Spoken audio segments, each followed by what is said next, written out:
Düşəcəm yadına bir yaz səhəri, bənövşə açanda yaxtaracaqsan.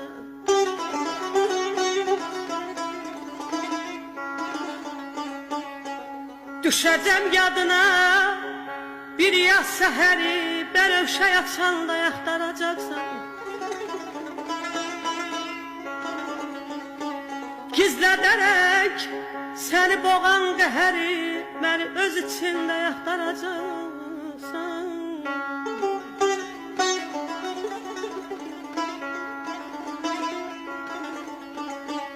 Hər bayram evinə qonaq gələndə, söhbət edib şənlənəndə, güləndə, məni xatırlayıb yada salanda, süfrəni açanda axtaracağım.